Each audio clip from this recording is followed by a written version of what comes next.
दोस्तों, स्वागत है आपका अपने चैनल गंतव्य ज्ञान में।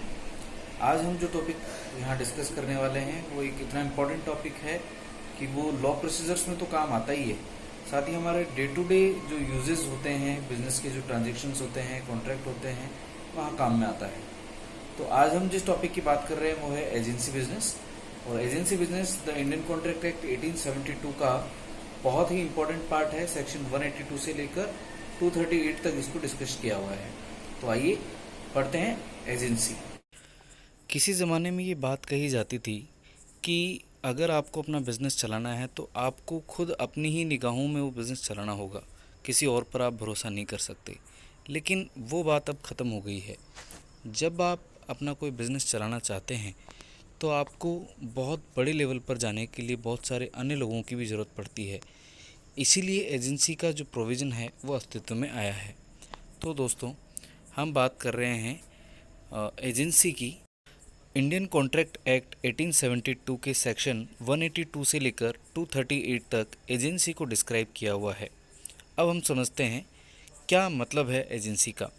N agency is the relation between an agent and his principal created by an express or implied agreement whereby an agent is authorized by his principal to represent him and establish contractual relations with third parties।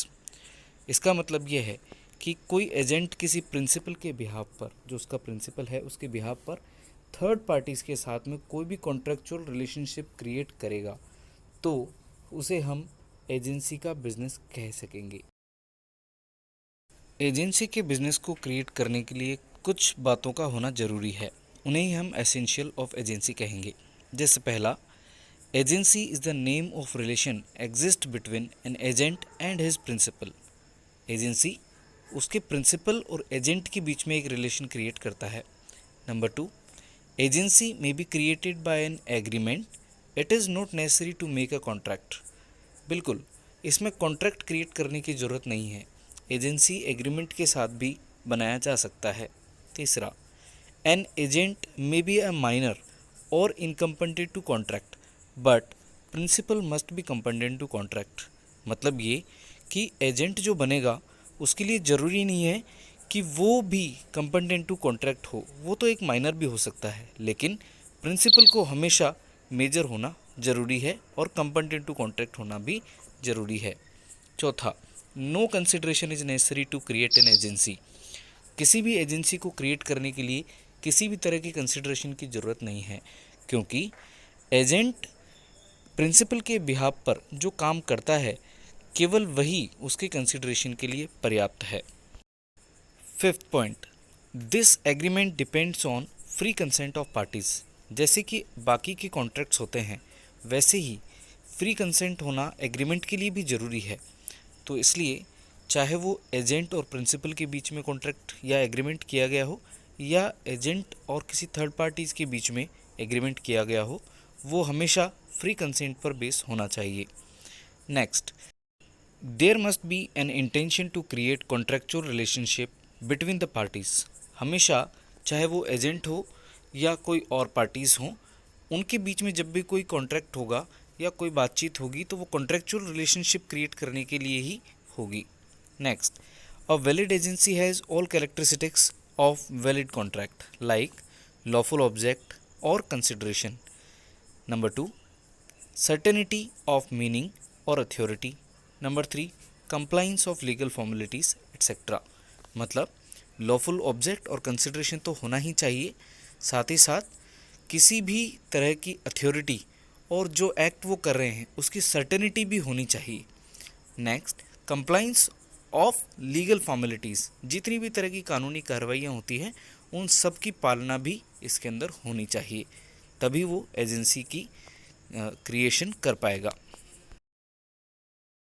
ये सब बातें जानने के बाद अब हमें जिज्ञासा हो रही होगी कि आखिरकार एजेंट बन कौन सकता है। तो कॉन्ट्रैक्ट एक्ट के सेक्शन 182 में दिया हुआ है कि an agent is a person employed to do any act for another or to represent another in dealings with third person. यानी एजेंट कोई भी ऐसा व्यक्ति हो सकता है जो किसी के द्वारा एम्प्लॉयड किया गया हो या किसी के द्वारा रिप्रेजेंट किया गया हो, अपने प्रतिनिधि के तौर पर रखा गया हो किसी अन्य तीसरे व्यक्ति के साथ में डीलिंग करने के लिए।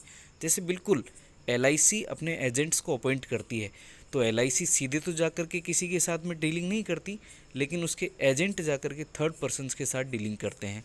आपने बिल्कुल इंश्योरेंस एजेंट्स देखे होंगे, वो ऐसा ही काम करते हैं। वो खुद किसी भी चीज़ के लिए ज़िम्मेदार नहीं है, लेकिन वो अपने मालिक को उस एक्ट के लिए ज़िम्मेदार कर देते हैं। तो LIC एजेंट बिल्कुल एजेंसी का परफेक्ट एग्जाम्पल हमारे सामने है।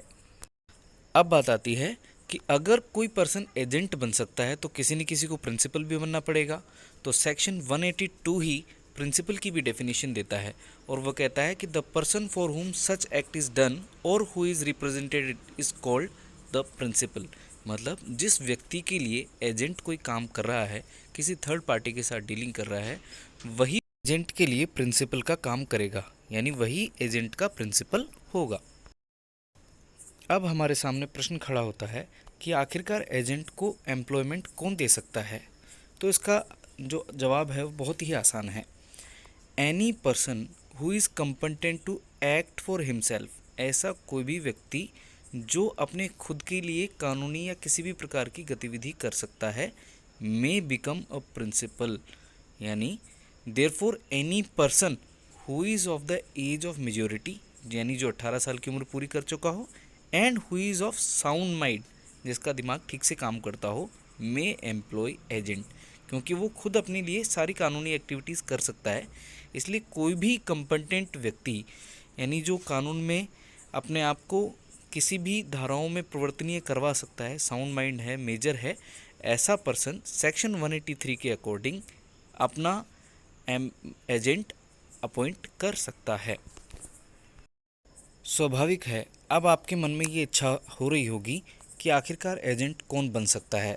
तो सेक्शन 184 कॉन्ट्रैक्ट एक्ट का हमें बताता है कि as between the principal and third persons any person may become an agent.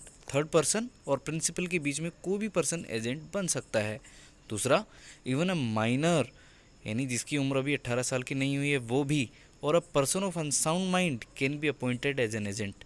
कोई पागल व्यक्ति भी एजेंट अपॉइंट किया जा सकता है, क्योंकि जब भी कोई थर्ड पर्सन एजेंट के साथ में डीलिंग करेगा तो वहाँ एजेंट उस डील के लिए बिल्कुल भी लायबल नहीं है, बल्कि उस एजेंट का प्रिंसिपल ही उस डील के लिए लायबल है। जैसे कोई भी LIC का एजेंट यदि कोई पॉलिसी आपको सेल करता है तो एजेंट लायबल नहीं है, जबकि LIC उसके लिए लायबल होती है।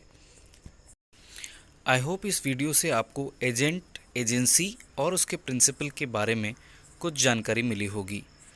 अगर आपको ये वीडियो अच्छा लगता है तो आप हमारे इस चैनल गंतव्य ज्ञान को ज़रूर सब्सक्राइब कर लें, ताकि आगे भी हम आपको लगातार हमारे जो वीडियोज़ हैं वो भेजते रहें और आप उन्हें लगातार देखते रहें।